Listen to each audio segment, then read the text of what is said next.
Cancer শব্দটি শুনলে আমাদের সবার মধ্যে একটা ভয় বা শঙ্কার সৃষ্টি হয়। ক্যান্সার রোগটি আসলে কি নিরাময়যোগ্য নয়, নাকি প্রাথমিক পর্যায়ে ক্যান্সার রোগটি নির্ণয়ের মাধ্যমে বা স্ক্রিনিংয়ের মাধ্যমেও এই রোগটি প্রতিরোধযোগ্য? দর্শক সবাইকে আমন্ত্রণ কোলোরেক্টাল ক্যান্সার সচেতনতা মাস মার্চ 2026 উপলক্ষে চ্যানেল 24-এর বিশেষ জনসচেতনতামূলক অনুষ্ঠান বিকন ফার্মাসিউটিক্যালস পিএলসি ক্যান্সার জয়ের আজকের পর্বে। পুরো আয়োজন জুড়ে আপনাদের সাথে আছে আমি ডক্টর ফারজানা আলী। আজ আমাদের আলোচনার বিষয় কোলোরেক্টাল ক্যান্সার।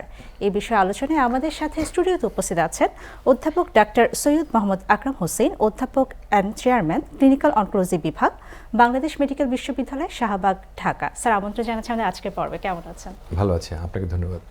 স্যার, শুরুতেই বলছিলাম যে কোলোরেক্টাল ক্যান্সার সচেতনতা মাস মার্চ পুরোটা মাসে উদযাপন করা হবে। এই কোলোরেক্টাল ক্যান্সারে আক্রান্ত রোগীর সংখ্যা সম্পর্কে একটু বাংলাদেশের প্রেক্ষাপটটা জানতে চাই। আপনাকে অনেক ধন্যবাদ। কোলোরেক্টাল ক্যান্সার হচ্ছে কোলনের ক্যান্সার, যেটা বৃহদান্ত্রের ক্যান্সার। 90% ক্ষেত্রে পলিপ থেকে হয়ে থাকে। সাধারণত ওদের মধ্যে বেশি হয় যারা ধূমপান করেন, অ্যালকোহল যারা নেন, অথবা যাদের স্থূলতা বেশি, অথবা যারা বেশি মাংসাশী কিন্তু ফাইবার ডায়েট কম খান, তাদের মধ্যে এর হারটা বেশি। তো বাংলাদেশে কিন্তু এই রোগটি দিন দিন বাড়ছে। আমাদের দেশের পরিস্থিতিতে আগের তুলনায় আমরা দেখতে পাচ্ছি অনেক সম্ভবত ফাস্ট ফুড এবং অন্যান্য ফুড হ্যাবিট চেঞ্জ হওয়ার জন্য এটা হয়েছে। লক্ষণের মধ্যে প্রথমত আমরা দেখি যে প্রথমে একরকম কোনো সময় কোষ্ঠকাঠিন্য থাকে, কোনো সময় পাতলা পায়খানা হচ্ছে। এই যে বাউল হ্যাবিটের চেঞ্জ, ওজন কমে যাওয়া ইত্যাদি, কিন্তু ব্যথা থাকতে পারে পেটে, এগুলো কিন্তু লক্ষণ। কিন্তু ডায়াগনোসিসের জন্য আমাদের হলো কোলোনোস্কোপি। তো কোলোনোস্কোপি স্ক্রিনিং পারপাসও করা যায়। সেটা হলো যে আমরা প্রতি 5 বছর পর যদি 50 বছরের পরে করি, তাহলে কিন্তু আমরা ধরতে পারি। কিন্তু ইদানিং আমরা কিছু রোগী পাচ্ছি যাদের পারিবারিকভাবে ইতিহাস আছে কোলন ক্যান্সারে, তাদের মধ্যেও কিন্তু এটা অল্প বয়সে দেখা যেতে পারে। অর্থাৎ পরিবারের ওই ব্যক্তির যেই সময়টাতে ক্যান্সার হয়েছিল তার থেকে 10 বছর আগে থেকে স্ক্রিনিংটা শুরু করতে হয়। তো এটাও কিন্তু আমাদের কিছু অনেকগুলো রোগী আমরা এরকম পাচ্ছি এখন। আর যদি চিকিৎসার কথা বলেন, চিকিৎসাটা বাংলাদেশে সব ধরনের চিকিৎসাটা অ্যাভেলেবেল। আমরা মলিকুলার টেস্ট বলেন, অন্যান্য পরীক্ষা বলেন, টার্গেট থেরাপি বলেন, সার্জারি বলেন। কারণ হচ্ছে যে স্টেজ 1-2-তে প্রথম হলো স্টেজ 1 থাকলে শুধু সার্জারি করলে হয়, 2-তে সার্জারি প্লাস অ্যাডজুভেন্ট থেরাপি দিতে পারি আমরা, বা 3-তেও তাই। কিন্তু 4-এ স্টেজ 4-ও কিন্তু আমরা এই ধরনের করতে পারি চিকিৎসা। মনে করেন যদি লিভারও ছড়িয়ে যায়, কোলন ক্যান্সার কিন্তু লিভারে ছড়াই গেলেও 15% কেসে কিন্তু আমরা ওই রোগীগুলোকে অনেক সময় ভালো করে ফেলতে পারি।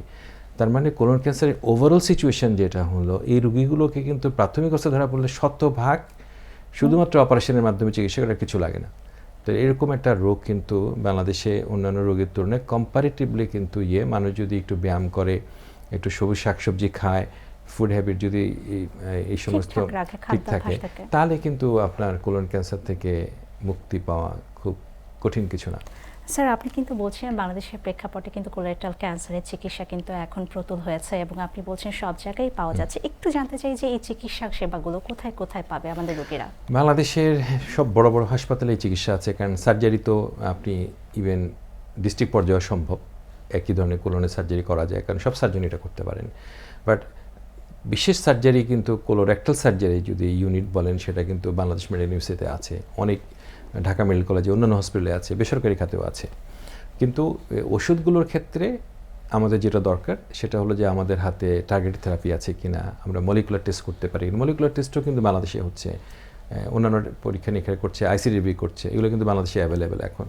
তো টার্গেট থেরাপিগুলো আমাদের জন্য প্রয়োজনীয় এই কারণে ওইটা দিয়ে আমরা কিন্তু বাকি চিকিৎসাটা করতে পারি। দেখা যাচ্ছে যে অনেক রোগীগুলোকে, বেশিরভাগ রোগীগুলোকে কিন্তু আমাদের খুব বেশি ওষুধ চিকিৎসা করতে হয় না। স্টেজ 1-2-তে তো নাই, 3-তে গিয়ে আমরা কিছু অ্যাডজুভেন্ট থেরাপি সার্জারির পরে অনেকগুলো দিয়ে থাকি। আর 4-এ হলো আমাদের অনেক বেশি চিকিৎসার ইস্যুটা আছে, বা মলিকুলার টেস্টগুলো বেশি জরুরি, মেটাস্টেটিক কেসগুলোকে যেটা বলছি আর কি, স্টেজ 4-এ।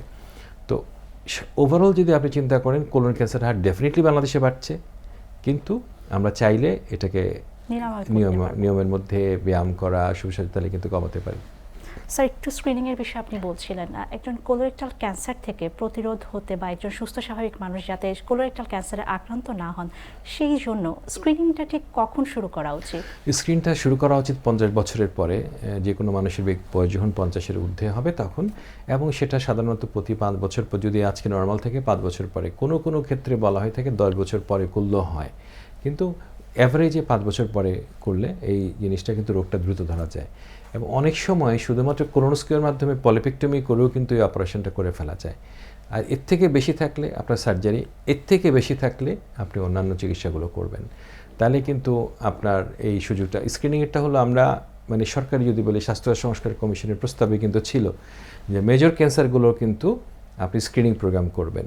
এই প্রোগ্রাম আমার মনে হয় যে বর্তমান যিনি সরকার প্রধান আছেন জনাব তারেক রহমান, বাংলাদেশের প্রধানমন্ত্রী, উনিও কিন্তু এই ক্যান্সার নিয়ে বিএনপির একটা ইশতেহারের মধ্যে এসেছে কিন্তু যে ক্যান্সারের চিকিৎসাটা কী হবে গুরুত্ব পেয়েছে, উনি কিন্তু ইশতেহারের মধ্যে এটা উপস্থাপন করেছেন। তো আশা করি যে এই সময়টাতে ক্যান্সারের চিকিৎসাগুলো, সবকটা চিকিৎসাগুলো গুরুত্ব পাবে, কারণ স্বাস্থ্য সংস্কার কমিশনের 28তম সুপারিশ হলো ক্যান্সারের উপরে। স্যার, আমরা কিন্তু দেখছি যে বাংলাদেশে কিন্তু এই ক্যান্সার রোগের ক্ষেত্রে আসলে এই দ্বার প্রান্ত আমাদের প্রত্যেকটা রোগীর জন্য কিন্তু এখন চিকিৎসা সেবা পৌঁছে গেছে। একটু জানতে চাই স্যার, শুরুতে কিন্তু আপনি বলছিলেন যে যখনই কোলোরেক্টাল ক্যান্সারে আক্রান্ত হন তার কিছু উপসর্গ আছে। একজন স্বাভাবিক মানুষ কি লক্ষণ বা উপসর্গগুলো প্রাথমিক পর্যায়ে ধরা পড়লে বুঝতে পারবেন যে চিকিৎসকের শরণাপন্ন হতে হবে এবং কোলোরেক্টাল ক্যান্সারে আক্রান্ত? প্রথমত আমরা যেটা বলছিলাম যে স্বাভাবিকভাবে তো এটা বোঝা কঠিন, কিন্তু একটা মানুষের কতগুলো লক্ষণ থাকতে পারে। একটা হলো যে মানুষগুলো ধরেন বাউল হ্যাবিট চেঞ্জ হচ্ছে, কখনো কোষ্ঠকাঠিন্য, কখনো পাতলা পায়খানা, এই যে একটা চেঞ্জ হওয়া মানে বাউল হ্যাবিটের পরিবর্তন, এটা কিন্তু কোলন ক্যান্সারের একটা লক্ষণ। আরেকটা হলো ওজন কমে যাওয়া, আর পেটে ব্যথা করা বা পায়খানার সাথে রক্ত যাওয়া, এগুলো কিন্তু কোলন ক্যান্সারের মানে প্রাথমিক লক্ষণগুলোর মধ্যে পড়ে। তো অনেক সময় অবস্ট্রাকশন পেশেন্ট দেখা যাচ্ছে যে অন্ত্রের মানে বাউল অবস্ট্রাকশন নিয়েও আসে। তো এই সাইন সিমটমগুলো কিন্তু basic sign symptom of colon cancer. Sir, আপনি আরেকটি বিষয় কিন্তু বলছিলেন যে সার্জারিটা কখন প্রয়োজন পড়ছে, কখন হচ্ছে কেমোথেরাপি বা টার্গেটেড থেরাপির প্রয়োজন পড়ছে। স্যার, একটু জানতে চাই যে সার্জারিটা ঠিক কখন প্রয়োজন পড়ছে? আমরা তো জানি যে স্টেজ 1-এ আমরা সার্জারি করি, স্টেজ 2-তেও আমরা সার্জারি করি, স্টেজ 3-তেও সার্জারি করি, কিন্তু স্টেজ 4-এ জেনারেলি আমরা যদি অবস্ট্রাকটিভ ফিচার থাকে কোনো পেশেন্টের, তখন কিন্তু সার্জারি ফার্স্ট অপশন। তখন মনে করেন সাপোজ একটা পেশেন্টের লিভার মেটাসিস আছে, কিন্তু আমরা মনে করি যে লিভার মেটসও কিন্তু কোলন ক্যান্সারের ক্ষেত্রে কোলন থেকে যে লিভার মেটস হয় তাকেও কিন্তু চিকিৎসা করে অনেক রুগীকে সুস্থ করা সম্ভব, টার্গেট থেরাপি বা অন্যান্য প্রপারলি, অথবা অনেক রুগীকে দীর্ঘদিন জীবন দেওয়া সম্ভব, কিন্তু সুস্থ জীবন দেওয়া সম্ভব। স্যার, একটু খাদ্যাভ্যাস এবং জীবনযাপন আমাদের কিন্তু পরিবর্তন হয়েছে। এখন দৈনন্দিন জীবনযাপনটা আগের মতো করে আমরা কিন্তু পালন করতে পারছি না এবং খাদ্যাভ্যাসের পরিবর্তন হয়েছে। এই খাদ্যাভ্যাস বা জীবনযাপনের মান আমাদের এই কোলোরেক্টাল ক্যান্সারে আক্রান্তের ক্ষেত্রে কি কোনোভাবে প্রভাবিত করছে কিনা? কোলন ক্যান্সারের জন্য যেটা চিন্তার বিষয় সেটা হলো যে আমি জানি যে আমাদের বাংলাদেশে আপনার সব খাদ্যই কম বেশি ভেজালযুক্ত। সে আপনি বেগুনই খাবেন, বেগুনের মধ্যে আছে লেড, বেগুনের মধ্যে আছে ক্রোমিয়াম, আবার অন্য খাবার খাবেন ভাজা পোড়া, সেগুলো একটি সমস্যা। আপনি জিলাপির মধ্যে আছে আমাদের যে জিলাপি, সেগুলো ব্রেক অয়েল দিয়ে রং করে, টেক্সটাইলের ডাই দিয়ে রং করে, এইগুলো আমাদের পরিস্থিতি। তো ভেজাল খাদ্যমুক্ত খাবার, আমাদের ফলগুলো পাকানো হয় কিন্তু কেমিক্যালস দিয়ে, মাছের মধ্যে ফর্মালডিহাইড। তো এইরকমভাবে যেখানে খাবারটা কিন্তু ভেজালমুক্ত হতে হবে। খাবার যদি ভেজালমুক্ত না, আরেকটা হলো ফাস্টফুডের মধ্যে ক্রোমিয়াম পাওয়া যাচ্ছে, কারণ হচ্ছে যে ওই টেনারিতে যে বজ্র পাওয়া যায় ওইটা 300 ডিগ্রি সেন্টিগ্রেডে উত্তপ্ত করে ফাস্টফুড তৈরি করা হয়। ফাস্টফুড বলছি, ওইটা পোলট্রি ফিডগুলো তৈরি করা হয়, মুরগির খাবার তৈরি করা হচ্ছে, ওই মুরগি খাবারকে ওখানের মধ্যে ক্রোমিয়াম চলে আসতেছে। তো ফাস্টফুডের মধ্যে কিন্তু ব্যাপক হারে ক্রোমিয়াম, মানে আমাদের ক্রোমিয়ামটা হলো শরীরে অস্থিমজ্জাদা জমা হয়ে যাচ্ছে বা বিভিন্ন জায়গায় জমা হয়ে যাচ্ছে, তার কারণে কিন্তু পরবর্তী পর্যায়ে ক্যান্সার হতে পারে, যেটা কিন্তু আমরা ইদানিং দেখতে পাচ্ছি। স্যার, একদমই সর্বশেষ মুহূর্তে চলে এসেছি। সার্বিকভাবে আমাদের দর্শকদের জন্য কোনো পরামর্শ আছে কিনা? দর্শকদের জন্য একটাই পরামর্শ, নিয়মিত ব্যায়াম করা, সবুজ শাকসবজি খাওয়া এবং ভেজালমুক্ত খাবার থেকে নিজেকে মুক্ত করা, এবং যখন বয়স হবে, নির্দিষ্ট বয়স যদি 50 বছরের বেশি বয়স হয়, তখন কিন্তু নিয়মিতভাবে কোলোনোস্কোপি চিকিৎসকের পরামর্শ অনুযায়ী করা, এবং যদি পরিবারের মধ্যে কারো কোলন ক্যান্সার থেকে থাকে তাহলে আমাদের যেই বয়সটাতে পরিবারের ওই সদস্যের কোলন ক্যান্সার হয়েছিল তার 10 বছর আগে থেকে তাকে নিয়মিতভাবে কোলোনোস্কোপি করতে হবে। স্যার, অসংখ্য ধন্যবাদ আমাদের সাথে সম্পৃক্ত হওয়ার জন্য। আশা করি আমাদের আজকের পর্ব থেকে দর্শকরা উপকৃত হয়েছেন। আপনাকে ধন্যবাদ।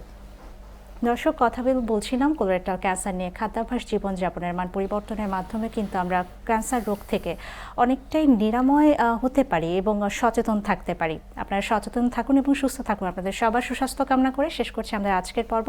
সবাই ভালো থাকুন, সুস্থ থাকুন। ধন্যবাদ সবাইকে।